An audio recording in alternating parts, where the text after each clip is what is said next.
परमाराध्य सद्गुरु महाराज के प्रवचन का पाठ महर्षि में ही सत्संग सुधा सागर से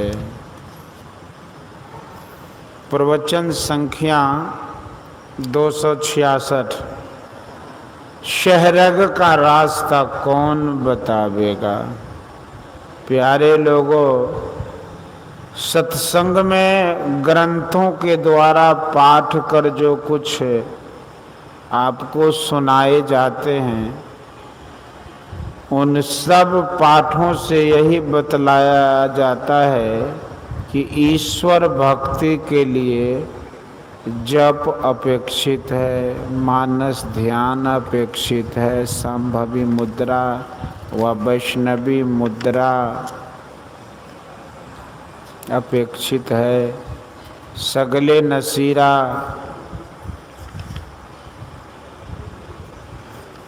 यानी दृष्टि योग अपेक्षित है।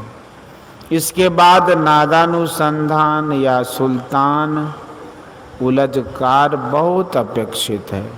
इन साधनाओं के बिना भक्ति पूरी नहीं होती। बहुत सुनने व पढ़ने से यही मतलब है कि साधना किया जाए। गुरु से पाए हुए मंत्र का जप करना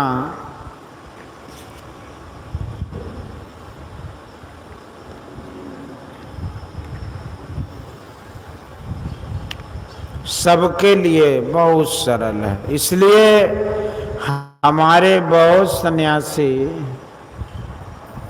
ओम अक्षर लिखकर उसका ध्यान करते, यह भी स्थूल बात ही है। इसी तरह सूफी फकीर अल्लाह लिखकर ध्यान करते हैं या अलिफ का ध्यान करते हैं। कोई श्री राम का, कोई श्री कृष्ण का, कोई देवी माई का और कोई गुरु का भी ध्यान करते हैं। सूफी फकीर भी फनाफिल मुर्शिद होते हैं, यानी गुरु का ध्यान करने में तल्लीन हो जाते हैं और अपने को भूल जाते हैं।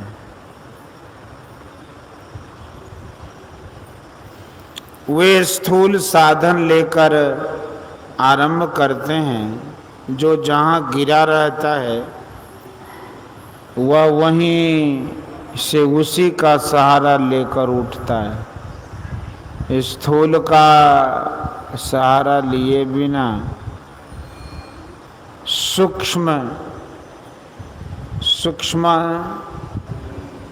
सूक्ष्माकाश में उड़े संभव नहीं है। इसलिए स्थूल अवलंब लेना आवश्यक है, जिसका वर्णन किया। कुछ लोग इसी स्थूल भक्ति में ही भक्ति को खत्म कर देते हैं। विशेष लोग और भी आगे बढ़ते हैं। दृष्टियोग व सगले नसीरा, वैष्णवी मुद्रा व संभवी मुद्रा के द्वारा भक्ति में आगे जाते हैं। इससे क्या होता है, एक बिंदुता आती है। बिंदु ध्यान सुनकर लोग यह ख्याल करते हैं कि छोटे से छोटा चिन्ह बनाकर ध्यान करते हैं। यह बिंदु ध्यान नहीं है। बिंदु ध्यान वह है कि फैली हुई दृष्टि को समेट कर एक करे। इसका यत्न गुरु से जाने, बिना गुरु से यत्न पाए नहीं कर सकते। क्यों भटकता फिर रहा तू ऐ तलाशे यार में, रास्ता शहरग में है दिलबर पे जाने के लिए। हम लोग सुखमना कहते हैं, सूफी महात्मा सहरग कहते हैं। एक ही बात है, यहीं से रास्ता आरंभ होता है। उस सहरग व सुखमना का रास्ता कौन बतावेगा?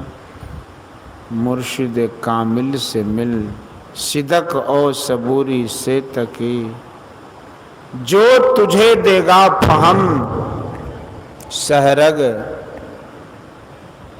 के पाने के लिए। तुलसी साहब, सच्चाई और संतोष के बिना गुरु के पास जाने पर गुरु का ज्ञान नहीं पाता है। जो गुरु से के पास सच्चाई और संतोष लेकर जाते हैं, वही प्रसाद लेकर आते हैं जिससे वे गुरु का ज्ञान पाते हैं। अपनी सच्चाई और संतोष को आचरण में करके दिखला देते हैं। यह उत्तम भेंट है।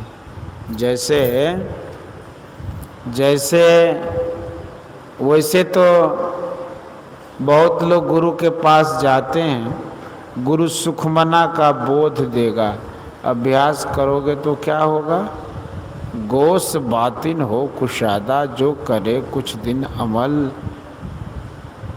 बाहर वह खुल, हम अंदर के कान से बहरे हैं, वह खुल जाएगा। होगा क्या? कान खुलेगा तो क्या होगा? कान खुलेगा तो कुछ सुनेगा। किस लिए सुनेगा? नतीजा यह होगा कि ला इलाहा अल्लाह हो अकबर पे जाने के लिए, ईश्वर तक पहुंचने का सहारा होगा। संतों के अंदर यही बात है, यही आखिरी बात है। हम वेदों में खोजते हैं, वहाँ भी है, उपनिषदों में भी है, संत वाणी तो इसकी किताब है। संत वाणी इसी की किताब है। लेकिन सुन लेने से कुछ नहीं हुआ। केवल सुनने से क्या होगा? केवल मान लेने से क्या होगा? बिन देखे बिन दरस परस बिन नाम रटे का होई, आ धन धन कहत धनी जो होते, निर्धन रहत न कोई। कबीर साहब, जब धन धन कहने से धन नहीं हो आवे तो स्पष्ट बोलने वाले कबीर साहब स्पष्ट बोलने वाले थे। किससे देखोगे तो कहा, श्याम चश्म सो नजरी न आवे, खोजो रूह के नैना। देखने का यत्न जानो तो विमल विलोचन खुल जाएगा, बिंदु का ज्ञान होगा। स्थूल से सूक्ष्म, सूक्ष्म में रखने की शक्ति बिंदु में है, उसको पकड़कर रखो तो सूक्ष्म में रहोगे। उसको पकड़कर नहीं रख सकते हो, इसलिए गिर जाते हो। थोड़ी झलक मालूम हुई, फिर मालूम नहीं हुई तो वह नहीं भागा, वह नहीं भाग गया, तुम ही वहाँ से हट गए। झक झक लगा, झक झक लगा, यह झांक झरोखे देखिए रे दरिया साहब बिहारी। दृष्टि योग अभ्यास अति ही करतई करत, कंपनी सहजई छुटे, प्रौढ़ होवे सुरत। तब और बात अच्छी नहीं लगेगी। कमाओ और पैसा मौजूद, यह उधार का सौदा नहीं है, नगद सौदा है। अभ्यास किया, यह दाम देना हुआ, तब तो अनुभूति हुई, तब जो अनुभूति हुई वह सौदा पा लिया। यह केवल कहने के लिए नहीं है, भौतिक विज्ञान की तरह सत्य है कि ऑक्सीजन और हाइड्रोजन को मिलाओ पानी होगा। इसी तरह इंगला पिंगला को मिलाकर रखो तो प्रकाश होगा। वैज्ञानिक आविष्कार जैसे सत्य है वैसे ही असत्य है। यह अंदर की बात है, बाहर की नहीं। इसकी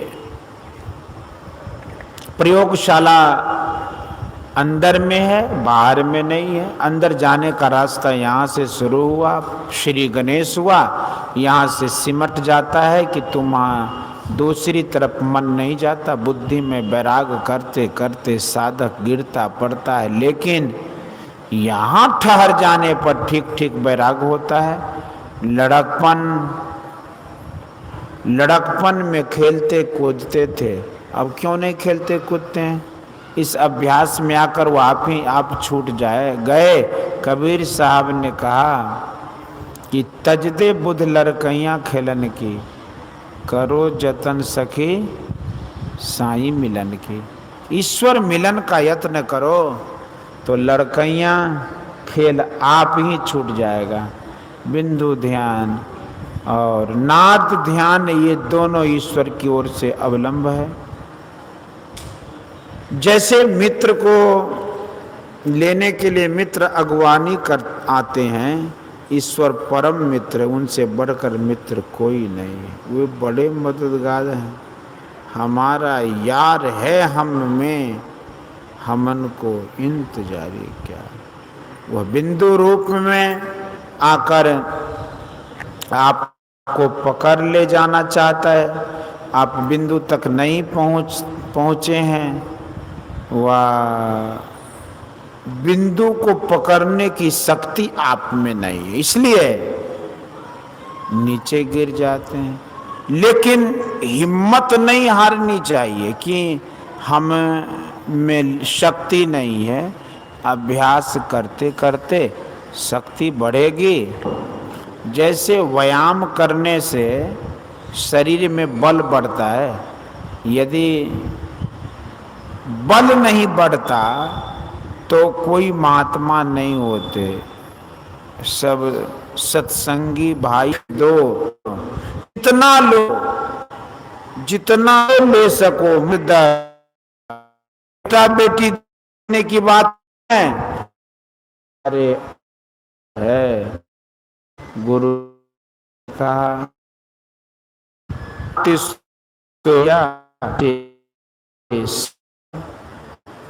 तो गणनाथ जी के दर्शन के लिए कुछ बात है। अंदर चलो तब सांचे शब्द निशान का चिन्ह मिलेगा। वह जब मिलेगा तब ईश्वर दूर नहीं रहेगा। दो ही बातें जानने को है, शब्द ब्रह्म और पर ब्रह्म। द्वै विद्ये वेति तब्येतु शब्द ब्रह्म परम चयत। शब्द ब्रह्माणि कथ्यत निष्णात, सम शब्द ब्रह्माणि निष्णात परम ब्रह्मादि गच्छति। ब्रह्म बिंदु उपनिषद। दो विद्याएं समझनी चाहिए, एक तो शब्द ब्रह्म और दूसरा पर ब्रह्म। शब्द ब्रह्म में जो निपुण हो जाता है वो परम ब्रह्म को प्राप्त करता है। जो शब्द ब्रह्म को पाता है वह पर ब्रह्म को पाता है। पहले ही यह नहीं मिलता, पहले अनहद नादों को सुनो। उस नाद में आपको ऐसी सूक्ष्मता आएगी कि आप सार शब्द को पकड़ लेंगे। संसार में क्या है, प्रकाश को हटा दो तो सारा कारोबार समाप्त हो जाएगा। शब्द को हटा दो तो कंप नहीं रहेगा, कंप नहीं रहेगा तो सृष्टि नहीं रहेगी। आपके शरीर से कंप हट जाए तो आपका शरीर नहीं रहेगा। संसार में प्रकाश और शब्द से संभाल होती है। ईश्वर की ओर का यह प्रतीक है प्रकाश और शब्द, इससे उत्तम प्रतीक नहीं है। इसको मन से बनाने की जरूरत नहीं है। देखने के कौशल से देखो, देखने का कौशल जानो। जैसे संसार में प्रकाश और शब्द की प्रबलता है, वैसे ही अपने अंदर में भी है। प्रकाश नहीं तो संसार नहीं, शब्द नहीं तो संसार नहीं। इसी तरह ईश्वर की ओर जाने के लिए शब्द है और प्रकाश है। संतों ने इसको खोजकर निकाला। इसकी युक्ति संतों की वाणी में है, कबीर साहब की वाणी में है। जो कोई निर्गुण दर्शन पावे, प्रथमे सुरति जमावे, तिल पर मूल मंत्र गही लावे। गगन गराजे दामिनी दम के, अनहद नाद बजावे।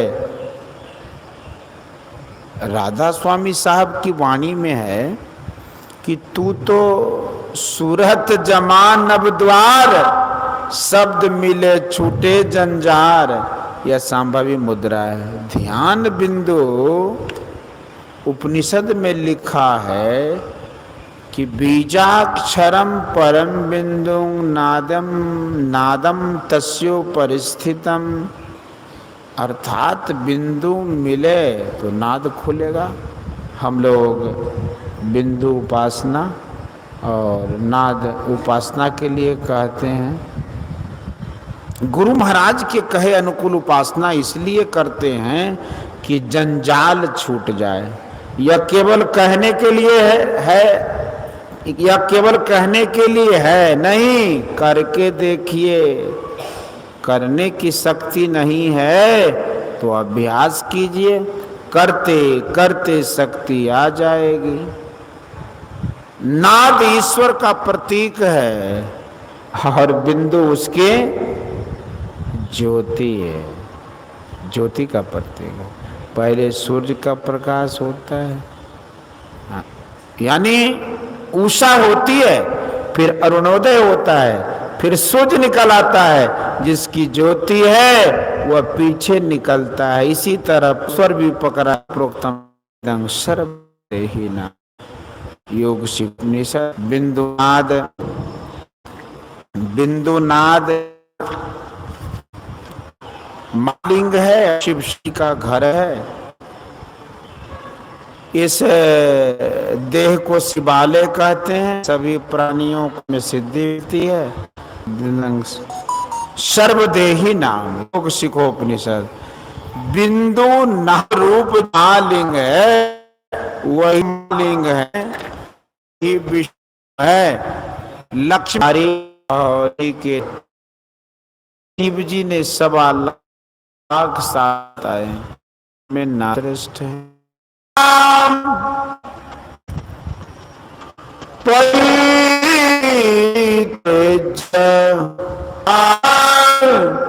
आज में प्रवर्तक भगवान शिव के मन के लय, भगवान शिव ने मन के लय होने के 1.25 लाख साधन बतलाए।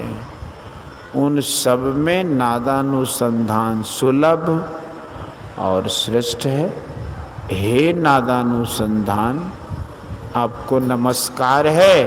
आप परम पद में स्थित कराते हैं। आपके ही प्रसाद से मेरा प्राण वायु और मन, ये दोनों विष्णु के परम पद में लय हो जाएंगे। योग साम्राज्य में स्थित होने की इच्छा हो तो सब चिंताओं को छोड़कर सावधान हो, एकाग्र मन से अनहद नादों को सुनो। बोलिए श्री सतगुरु महाराज। यह प्रवचन उत्तर प्रदेश राज्यांतर्गत तरिया सुजान देवरिया में अखिल भारतीय संतमत सत्संग का 59वां वार्षिक महाधिवेशन दिनांक 4/4 1967 ईस्वी के रात्रिकालीन सत्संग में हुआ था।